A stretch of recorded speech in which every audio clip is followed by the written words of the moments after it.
तो देखो प्यारे बच्चों, आपके मैथ्स के एग्जाम खत्म हो गए हैं। अब फिजिक्स की शुरुआत होगी।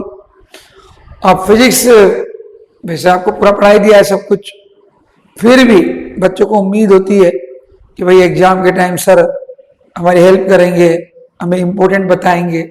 तो वैसे सारी साल ही पढ़ाया आपको, आपने पढ़ा है, पेपर दिए, अच्छे बच्चे हो, फिर भी जो जो मोस्ट इम्पोर्टेंट क्वेश्चन है वो हम आपको बता रहे हैं। तो कृपया सारा पढ़ने के बाद इन पे भी नजरें डाल जाना, ठीक है। बाकी पढ़ना सब कुछ ही ध्यान रखें। लास्ट टाइम पे देखने के लिए हम आपको इम्पोर्टेंट बताते हैं। तो देखिए बोर्ड पर क्या क्या आपके पेपर में आ सकता है, उसके बारे में डिस्कस करें। पर तो सबसे पहले प्यारे बच्चों अपन आधे नंबर के क्वेश्चन लेते हैं। तो बेटा हाफ मार्क्स के क्वेश्चन में आपको त्रिक बिंदु क्या है ये पूछ सकता है। तो बता रखा है आपको पदार्थ की तीनों प्रावस्थाएं किसमें रहती हैं, साम्य में। क्लासियस क्लेपेरॉन समीकरण आपसे डायरेक्ट लिखवा सकता है, तो सबको याद है क्लासियस क्लेपेरॉन समीकरण पढ़ा रखी है आपको। L12 T V2 minus V1 वो आपसे पूछ सकता है। ताप और ऊष्मा में क्या अंतर है, what is the difference between heat and temperature. तो ताप क्या होता है बताओ, आपको बता रखा है वह भौतिक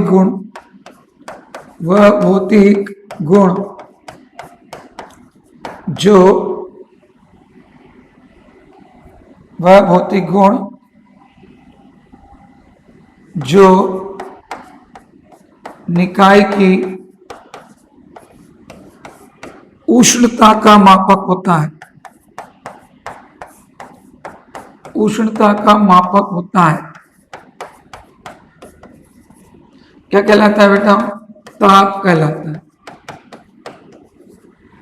Such property of matter which is measurement of hotness of any system is known as temperature. Heat क्या होती है बताओ, ऊष्मा ऊर्जा का एक रूप है, ऊर्जा का वह रूप जो निकाय में स्थानांतरित गतिज ऊर्जा,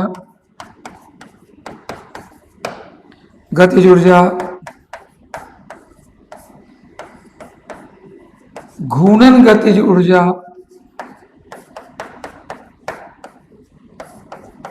और कंपन ऊर्जा के रूप में विद्यमान होता है, कंपन ऊर्जा के रूप में विद्यमान होता है, ऊष्मा कहलाता है। Such form of energy which store in any system in form of transformation kinetic energy, rotational kinetic energy और vibrational kinetic energy is known as heat. तो ये आपसे पूछ सकता है। इसी प्रकार आपसे पता है ऊष्मा भंडार पूछ सकता है, हीट रिजर्व है। तो आपको बता रखा है ऐसा निकाय जिससे चाहे जितनी ऊष्मा ले लो, चाहे जितनी ऊष्मा दे दो, उसका ताप और दाब नहीं बदलते हैं, क्या कहलाता है, ऊष्मा भंडार। Such system temperature and pressure of which remain unchanged, either any amount of heat is taken from it और any amount of heat is given to it, known as heat reserve. Helmholtz ऊर्जा सबको पता है, बता रखी है आपको। अगर दाब बढ़ाया जाए तो बर्फ के गलनांक पर क्या प्रभाव पड़ता है, गलन बिंदु पर। और when pressure increase then what happens with the melting point. तो सबको पता है अगर आप दाब बढ़ाते हो, ये कर्व ऐसा आता है, तो दाब बढ़ाते हो तो गलनांक क्या होता है, घटता है। तो गलनांक घट जाता है, डिक्रीजेस, ये आंसर हो जाएगा। आधा नंबर और डायरेक्ट आंसर लिखना होता है। ऊष्मा भंडार के संपर्क में स्थित नियत दाब वाले निकाय के लिए साम्यावस्था प्रतिबंध लिखो, equilibrium condition for the system of constant pressure लिखा रखा है आपको, H minus T' should be. किसी भी निकाय के संतुलन के लिए पूछे, किसी भी निकाय के लिए, तो संयुक्त निकाय की एंट्रोपी मैक्सिमम होनी चाहिए, entropy of combined system should be maximum. पर अगर उसने कहा नियत दाब वाले के लिए बताओ तो ये मिनिमम होना चाहिए। ऐसे संवितरण फलन पार्टीशन फंक्शन लिखा रखा है आपको, विभिन्न अवस्थाओं के लिए वोल्टजमान गुणकों का योग, addition of Boltzmann coefficient known as partition function लिखा रखा है आपको। ऊष्मा इंजन की दक्षता लिखा रखी है आपको, उष्मागति का प्रथम नियम लिखो, write down the first law of thermodynamics, theory में लिख सकते हो आप उसको। उष्मागति का शून्यांक नियम लिखा ही रखा है आपको, तो वहां से आप देखें। आदर्श गैस के रुद्धोष प्रसारण के दौरान के कार्य का व्यंजन, ये भी डायरेक्ट पूछ सकता है आपसे, तो आपको पता है, करा रखा हमने डेरिवेशन पूरा, ये कार्य है, ठीक है। परम शून्य ताप क्या होता है? What do you mean by absolute zero temperature? ऐसा ताप जिस पर गैस की निश्चित मात्रा का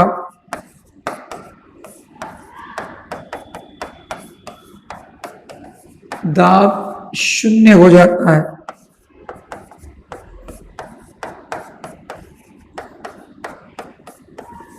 क्या कहलाता है बेटा?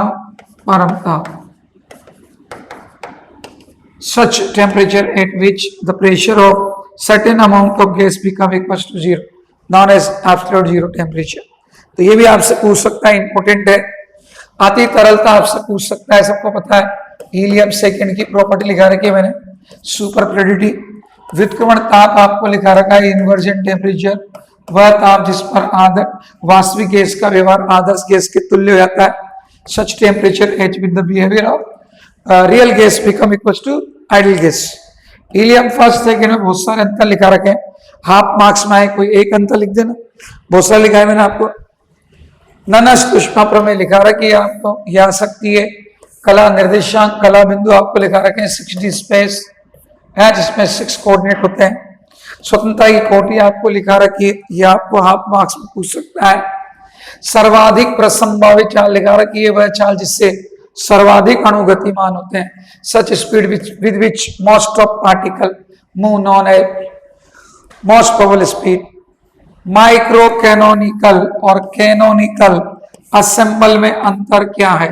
बेटा ये दोनों वर्ड इंग्लिश के हैं, हिंदी के नहीं। अब इंग्लिश में तो देखो डेफिनेशन क्या होती है, पहले माइक्रो कैनोनिकल, तो ध्यान से सुने, यह उस निकाय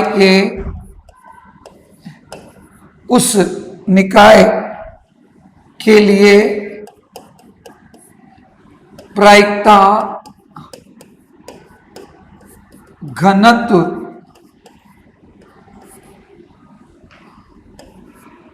प्रदान करते हैं, जिसके बाह्य प्राचल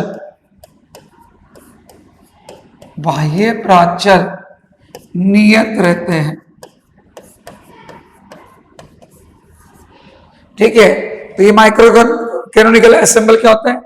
माइक्रो कैनोनिकल असेंबल उस निकाय के लिए प्रायिकता घनत्व प्रदान करते हैं जिसके बाह्य प्राचल क्या रहते हैं? नियत रहते हैं। और कैनोनिकल क्या होता है? ये उस निकाय के लिए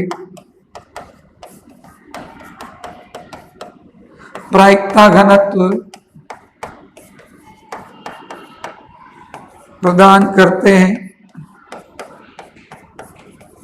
जो ऊष्मा भंडार के संपर्क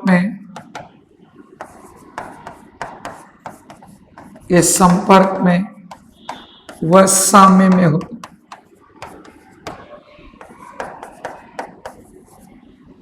तो माइक्रो, इंग्लिश में micro canonical ensemble provides the probability density for the system which have actional parameter constant, and canonical assemble provide the probability density for the system which is in contact with heat reservoir and in equilibrium with it। तो ये आप marks में लिख सकते हैं। माध्यम पथ लिखा रखा है आपको, दो टक्करों के बीच का औसत पथ। विशिष्ट ऊष्मा को परिभाषित करिए, लिखा रखा है आपको, 1 किलोग्राम पदार्थ का ताप, 1 किलोग्राम पदार्थ का ताप 1 डिग्री सेंटीग्रेड बढ़ाने के लिए बढ़ाने के लिए आवश्यक ऊष्मा, आवश्यक ऊष्मा, heat required to increase temperature of 1 kg by 1 degree centigrade is specific है। बॉस आइंस्टीन वितरण फलन सबको लिखा रखा है NI बराबर GI अपॉन सममित प्रतिसम्मित तरंग फलन लिखा रखे हैं, जिनमें कणों का विनिमय करें तो भी तरंग फलन का चिन्ह बदलता नहीं है, इसमें बदल जाता है। Such function in which the sign of wave function remain unchange on the interchange of particle remain is known as symmetric, और वो क्या होता है एंटी सिमेट्रिक। कृष्णिका विकिरण, कृष्णिका विकिरण क्या होती है? जब कृष्णिका वस्तु को उच्च ताप पर रखते हैं तो उससे क्या इमिट होती है? विकिरणें निकलती। जब किसी कृष्णिका वस्तु को उच्च ताप पर ले आते हैं तो ये विकिरणों का क्या करती है? उत्सर्जन करती है। क्या कहते हैं sir? Black body radiation. Fermi और बोसोन में अंतर सबको पता है, लिखा रखे। फर्मी ऊर्जा तल किसे कहते हैं? लिखा रखा आपको बेटा 0 केल्विन ताप पर जिस ऊर्जा स्तर तक के सारे ऊर्जा स्तर इलेक्ट्रॉन से क्या होते हैं? भरे होते हैं। क्या कहते हैं उसे? फर्मी ऊर्जा स्तर कहते हैं। और जो अधिकतम ऊर्जा होती है इलेक्ट्रॉन की उसे फर्मी ऊर्जा कहते हैं। चिरसम्मत सांख्यिकी और क्वांटम सांख्यिकी में अंतर लिखा रखा है। भेद गुणों पर आधारित सांख्यिकी, किस पर? भेद गुणों पर आधारित सांख्यिकी, भेद गुणों पर आधारित सांख्यिकी, सांख्यिकी क्या कहलाती है? चिरसम्मत। और अविभेद गुणों पर आधारित सांख्यिकी क्या कहलाती है? क्वांटम सांख्यिकी।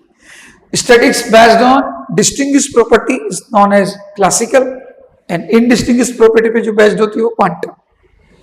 कृष्णिका विकिरण को परिभाषित कीजिए, अभी मैंने बताया ही है, 2 बार लिख दिया कंप्यूटर वालों ने गलती से। चलो अब देखो प्यारे बच्चों, यूनिट नंबर 1 है, इसमें वैसे सबसे इंपॉर्टेंट कौन होता है? सबको पता है मैक्सवेल रिलेशन। सबसे इंपॉर्टेंट इसमें है मैक्सवेल रिलेशन, ये मैक्सवेल संबंध। मैक्सवेल के 4 संबंध मैंने आपको पढ़ा है, ये आ सकते हैं, ठीक है, ये आ सकते हैं। ऐसे हेल्महोल्ट्ज मुक्त ऊर्जा आ सकती है। इसके अलावा आपसे क्लॉसियस क्लेपेरॉन समीकरण पूछ सकते हैं। वैसे सबसे मोस्ट इंपोर्टेंट तो 3 टॉपिक है, पर इनके बेटा न्यूमेरिकल अगर आए, क्या है? न्यूमेरिकल। तो बेटा न्यूमेरिकल में आपको ये भी पूछ सकता है, ध्यान देखिए, ये न्यूमेरिकल आपसे पूछ सकता है, सिद्ध करो CV = CP = ये होता है। तो ये कैसे प्रूव करें? तो बहुत इजी है बेटा, जैसे हम आपको प्रूव करके दिखाते हैं। जैसे आपसे कहा CV = तो अंदर देख लो आप, अंदर कौन है? F। अंदर वाले को देख लिया तो कौन है? F। तो F = क्या होता है? U - TS। इसका डिफरेंशियल करें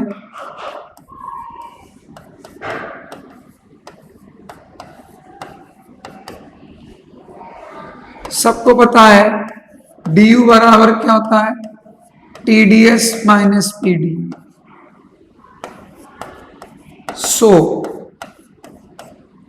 dF = क्या आएगा?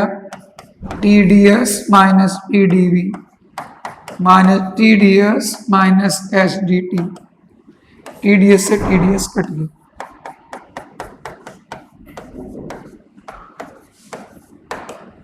अब बताइए T के सापेक्ष अवकलन बता रहा है, देखो T के सापेक्ष, तो आयतन को स्थिर कर दो एट कांस्टेंट वॉल्यूम।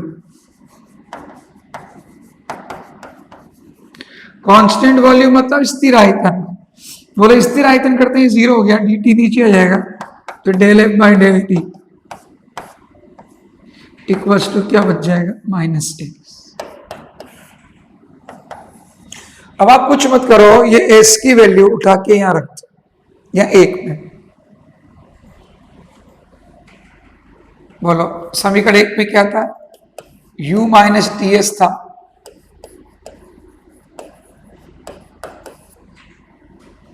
बोले यहां से U = क्या होगा? F + TS। अब यूजिंग इक्वेशन नंबर 2, S का मान यहां से रख दो। बोले S का मान कितना लिख सकते हैं? -∂F/∂T -∂F/∂T -∂F/∂T। वॉल्यूम क्या है, कांस्टेंट है, तो आप यहाँ वॉल्यूम कांस्टेंट वॉल्यूम पे तो v कांस्टेंट लगा सकते। आपको ये भी प्रूव करने को दे सकता है और इससे आपको ये भी प्रूव करा सकता है, ध्यान रखें। बताओ इससे t को अगर मैं अंदर ले जाओ, इंटीग्रेशन के अंदर ले जाओ यहां पर, तो वो भी आपसे दे सकता है कि t को अंदर शिफ्ट कर दे। तो जब भी कभी चीज को डिफरेंशियल के अंदर ले जाते तो क्या करता है, उसका इंटीग्रेशन कर दो, वो भी दे सकता है। पर अभी इसने क्या पूछा है उसको अपन देख लेते हैं पहले। तो यहां से ध्यान रखो, u बराबर यहां से इसको अंदर ले आके भी पूछ सकता है, लेकिन अभी अपन पहले अपना क्वेश्चन कंप्लीट कर लेते हैं। तो बताओ अपने से क्या पूछा है उसने क्वेश्चन में, देखिए यहाँ अपने से क्या पूछा है, CV इक्वल्स टू, तो हमें CV निकालना है। बोले CV इक्वल्स टू सब जानते हैं क्या होता है, minus del U by del T. T क्या एक्सपेक्ट में पार्शियल डिफरेंशियल करना है एट कांस्टेंट v, तो ये तो जीरो हो गया। बोले इसका डिफरेंशियल कितना होगा, बताओ बताओ कितना होगा, माइनस, ये क्यों लगा दिया, CV equals to del U by del T. ठीक है, CV इक्वल्स टू क्या होता है, del U by del T at constant v। अब बताओ ये आप क्या करें, इसका t के रेस्पेक्ट में डिफरेंशियल करें तो जीरो हो जाएगा। बोले इसका कितना होगा, माइनस टी, और ये del two F by del T. बोलो आंसर आया कि नहीं आ गया, आप चेक कर सकते हैं। देखो ये आया कि नहीं आया। ऐसे प्यारे बच्चों आप इसको प्रूव करना चाहते हैं, CP, इसमें क्या आया CV, तो CV निकालिए, अंदर कौन था F, इसमें अंदर कौन है G, तो कोई बात नहीं अभी हम कर देते हैं इसको भी। उसमें अब G का फॉर्मूला कहाँ मिला, अब G का फॉर्मूला कहाँ मिला है, तो B वाले को प्रूव कर दो। बोलो G इक्वल्स टू क्या होता है, सबको पता है U plus PV minus TS, जिसे हम H माइनस TS भी लिख सकते हैं, सब जानते हैं। ठीक है, अब बताओ इसका अवकलन करें, dg equals to du plus pdv plus vdp minus tds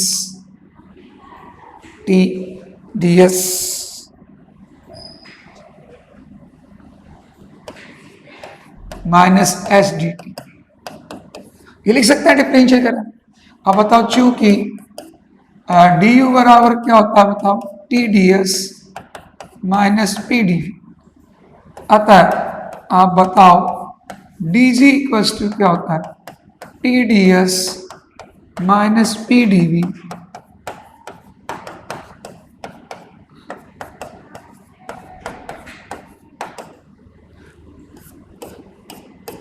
बोलो dg equals to vdp minus SDT।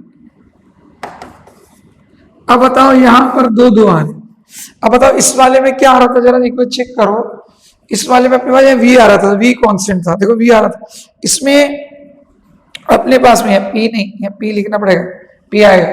तो बोले इसमें अपने पास में क्या आ रहा है, देखो p आ रहा है, तो कांस्टेंट p कर दो। बोले at constant p, at constant p, बोलो क्या आएगा, del g by del T equals to क्या बचेगा, माइनस। ये s की वैल्यू यहां लगे रखेंगे अपने इक्वेशन नंबर 1। देखो फ्रॉम इक्वेशन नंबर 1, बोले इक्वेशन नंबर 1 से हम h इक्वल्स टू क्या लिख सकते हैं, g प्लस ts। देखो इसको तो ट्रांसफर कर दो, करते ही बताओ ये आ गया अपने पास में, s की वैल्यू रख दो using equation number 3।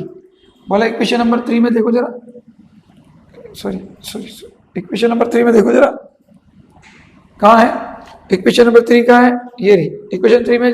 Del G by del T at constant P की वैल्यू कितनी है, माइनस एस। तो एस इक्वल टू क्या होगा बताओ, एस इक्वल टू क्या होगा बताओ, माइनस एस इक्वल टू कितना होगा, minus del G by S की वैल्यू रख रहा हूं मैं, del G by del T at constant P. देखो ये वैल्यू रख दी मैंने यहां से एस की, माइनस आ गया बस। अब बताओ ये वैल्यू आ गई। अब ये भी आपसे प्रूव करा सकता है, टी को अंदर ही भेज सकता है, तो इंटीग्रेशन करके अंदर ले जा सकते हो। लेकिन अब आपसे यहां पर चूंकि सीपी पूछा, आप सब जानते हो सीपी इक्वल टू क्या होता है, del Q by del T at constant, पर अपन सब जानते हैं, बोलो डी क्यू बराबर क्या होता है, D U plus P D V. अगर प्रेशर कांस्टेंट हो बेटा, प्रेशर कांस्टेंट हो तो हम इसे यू लिख सकते हैं कि D U plus pressure constant तो डाई डी हो जाएगा। और बोला इसकी वैल्यू कितनी होती है, एच होती है। तो बोला del Q by del T को मैं चाहूं तो डी क्यू की जगह मैं ये भी लिख सकता हूं। ये भी बेटा सीपी का ही फॉर्मूला होता है, ये भी पेपर में पूछा गया आपसे, प्रूव करने को बताऊंगा आगे। अब बताओ हम सीपी निकालना चाहते हैं तो del H by del T, बोले एच का टी के रेस्पेक्ट में डिफरेंशियल कर दो। बोलो अगर मैं एच का टी के रेस्पेक्ट में डिफरेंशियल करूँ तो ये तो जीरो है। बोले यहाँ क्या आएगा, माइनस टी। ठीक है, ठीक है, कितना आएगा, minus T del two G by del T square at constant ratio. बताइए बताइए ये आंसर आएगा कि नहीं आएगा, ये आंसर आएगा कि नहीं आएगा, ये आंसर आएगा। तो इस प्रकार आप आंसर निकाल सकते हैं इनका। ठीक है, ये निकाल सकते हैं। तो ये पेपर में आपके क्वेश्चन एच का भी पूछ सकता है और थोड़ा एक स्टेप आगे बढ़ाए तो ऐसे करके आए। तो ये आपके इंपोर्टेंट है। इसके अलावा प्यारे बच्चों ये ध्यान रखें, इस बार ये भी क्वेश्चन आपसे पूछ सकता है, 3 तो ये प्रूव करा सकता है आपसे, ध्यान रखें। नहीं आए तो मेरे से पूछना, वैसे मैंने सीट भेज दी आपको, उसमें इनके सॉल्यूशन भेजे थे। ये क्वेश्चन भी पूछ सकता है, ऐसे ही आपसे ही पूछ सकता है 27 डिग्री सेंटीग्रेड पे गैस के लिए Cp माइनस Cv याद करो, ये फॉर्मूला लगा देना। T बस आपको दे रखा है उसने 300 केल्विन, केल्विन में चेंज करना, E देगा, अल्फा देगा, V देगा, सबको पुट कर देना, आंसर आ जाएगा। ये न्यूमेरिकल आपको आ सकता है इसमें, तो कृपया इसको करके आ जाओ। इसके बाद में आपसे पूछ सकता है गिब्स फलन क्या है, सिद्ध करो कि भैया ऊष्मा भंडार के संपर्क में कोई निकाय है तो बताओ उसके लिए जो साम्य अवस्था में प्रतिबंध क्या होता है, जी मिनिमम होता है। क्या होता है, जी मिनिमम। ये आपसे पूछ सकता है इस बार, तो गिब्स ऊर्जा पूछ सकता है, तो ऐसा करके आ सकते हैं, ये इंपॉर्टेंट है इस बार। ठीक है, इसी प्रकार आपसे मैंने पहले बता दिया कि हेल्महोल्ट्ज मुक्त ऊर्जा पूछ सकता है, मैक्सवेल के चारों संबंध पूछ सकता है, क्लॉसियस के लैप्लास समीकरण पूछ सकता है, ये मैंने आपको बता दिया। ये अगर पूछे Cp इक्वल्स टू, तो मैंने पहले बताया, देखो Cp इक्वल्स टू क्या होता है बताओ, del Q by del T at constant pressure. अब चूंकि डी क्यू इक्वल्स टू क्या होता है, D U plus P D V, अभी बताया मैंने आपको, बताओ D Q equals to D U plus P V लिख सकते हैं हम इसको, और डी क्यू इक्वल्स टू क्या बन जाएगा, ये u प्लस पी वी क्या होता है, h। ये डी क्यू का मान यहाँ ला के रख दो फ्रॉम इक्वेशन 1 एंड 2। बताओ Cp इक्वल्स टू कितना आ जाएगा, del H by del T at constant ratio. बोलो प्रूव हो गया कि नहीं हो गया, ऐसे। तो ये प्यारे बच्चों फर्स्ट पीरियड में आपके इंपोर्टेंट ये है। सेकंड में ध्यान रखें उष्मागतिक ताप पैमाना और इसकी आदर्श गैस ताप पैमाने से तुलना पूछ सकता है। Thermodynamic temperature scale in its comparison with ideal gas temperature पूछ सकता है। कार्नोट की आपको प्रमेय लिखाई थी मैंने, उसको पूछ के सिद्ध करा सकता है। कार्नोट थ्योरम लिखो, उससे प्रूव करो, ये भी इंपोर्टेंट है इस बात के लिए। आदर्श गैस की माध्य उड़ जाएगी तो समझ जाओ आएगी 3/2 kT निकालते हैं पूरा डेरिवेशन करके, है तो वो आपके आ सकती है। उष्मागति के द्वितीय नियम में दोनों के कथन लिख के दोनों की समतुल्यता इक्विवेलेंस प्रूव करो, वो आ सकता है। कार्नो इंजन या इस पर न्यूमेरिकल पूछ सकता है, न्यूमेरिकल रो के रूप में पूछेगा वो, ध्यान रखना।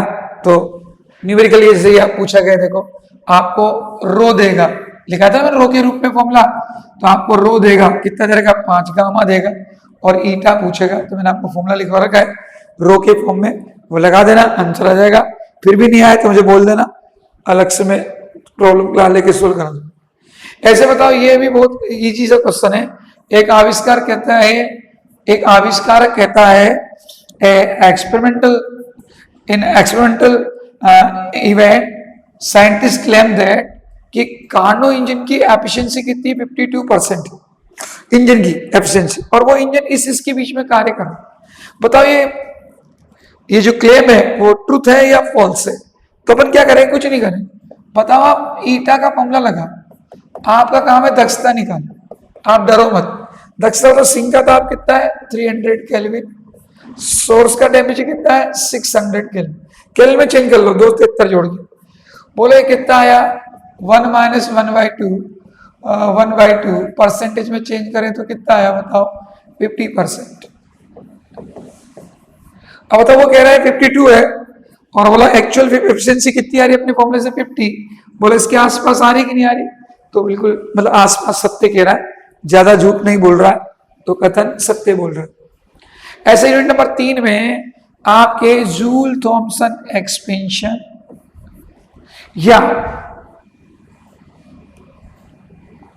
रुदोस चुंबकन द्वारा शीतलन, इनमें से पक्का 5 या 10 नंबर में क्वेश्चन आ सकता है, ध्यान रखें।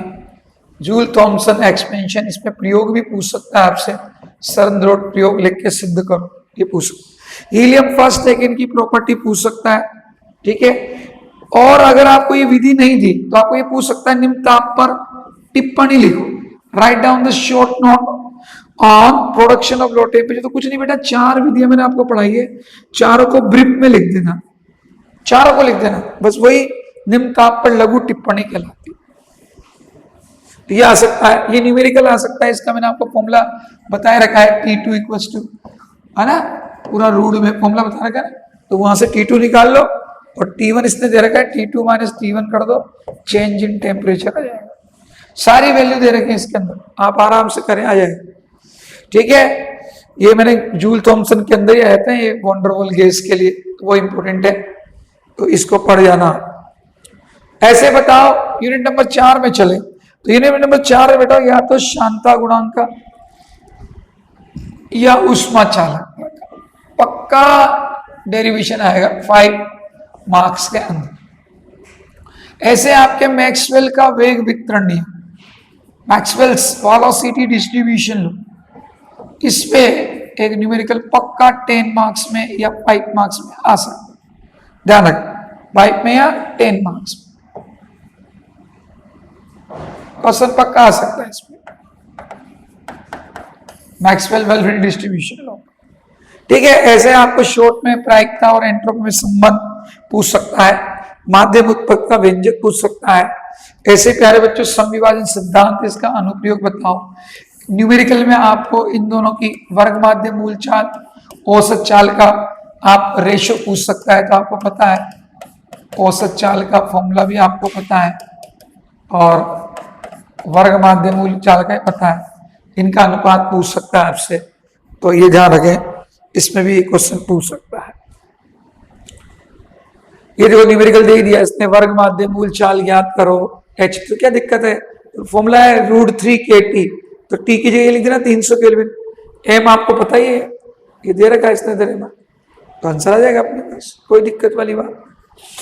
अब यूनिट नंबर 4 में चले हैं, तो बेटा 4 में इस बार बोस आइंस्टीन जो सांख्यिकी है उसके आने के सबसे ज्यादा चांस है। कौन सी? बोस आइंस्टीन सांख्यिकी। ये मैंने आपको एक न्यूमेरिकल भेजा था, याद होगा सबको, कि सीट में न्यूमेरिकल भेजा था, इस पे न्यूमेरिकल आ सकता है, मतलब ये खुद न्यूमेरिकल आ सकता है। इसी प्रकार आपसे फर्मी डिराक और बोसोन के अनुसार बताओ इनमें से कौन कौन फर्मियों ने, कौन कौन बोसोन ही पूछ सकता है, तो बहुत आसान है, मैंने क्लास में करा रखे। जैसे तुमसे पूछे अल्फा कण का फॉर्मूला ये है, तो देख लिया उसमें कितने प्रोटॉन है कितने न्यूट्रॉन। प्रोटॉन का चक्कर हाफ होता है, न्यूट्रॉन का भी हाफ होता है, न्यूट्रॉन का भी हाफ होता है। तो बताओ ये कट गए, कितना बच्चा? 2। पूर्णांकी आए तो बोसोन है, और अर्ध विषम पूर्णांकी आ जाए तो फर्मियोन। तो बस आपको ये चेक करना है पूर्णांकी आ जाए इसमें, बस प्रोटॉन की जाने को हाफ, न्यूट्रॉन की हाफ। प्रोटॉन न्यूट्रॉन क्यों गिन लो गया, जैसे इसने दिया अगला, क्या दिया भैया, ये तो अल्फा कण हो गया, 2 हीलियम 3, बोला 2 हीलियम 3 में 2 प्रोटॉन 1 न्यूट्रॉन, तो 2 इंटू हाफ प्लस हाफ, कितना बच्चा बताओ? 3/2। अर्ध विषम पूर्णांकी फर्मियोन है, हाफ और इंटीजर के लिए, ये आपसे पूछ सकता है। इसी प्रकार प्यारे बच्चों, ये बहुत इंपॉर्टेंट है, एग्जाम्पल नंबर आपकी बुक का 1 है। प्लांक के सूत्र से वीन का विस्थापन स्थापित करो, ये पूछ सकता है। धातु की विशिष्ट ऊष्मा में विसंगति बताओ और ऑर्थो पैरा हाइड्रोजन को समझो, ऑर्थो और पैरा हाइड्रोजन, ये भी आपके आ सकता है। Most important. ठीक है, तो ये प्यारे बच्चों इस प्रकार आपके जो मोस्ट इंपोर्टेंट क्वेश्चन थे वो आपको मैंने बताया कि ये आने के चांसेस आपके ज्यादा हैं, तो सब बच्चे इनको अच्छी तरह तैयार कर ले। ठीक है, कोई प्रॉब्लम आए ना आप बोल देना, प्रॉब्लम क्लास ले लेंगे आपकी और कल ही आपकी प्रॉब्लम सोल्व कर देंगे। तो कोई दिक्कत आए तो मुझे मैसेज कर देना आज ही, कल प्रॉब्लम क्लास लगा देंगे। Best of luck.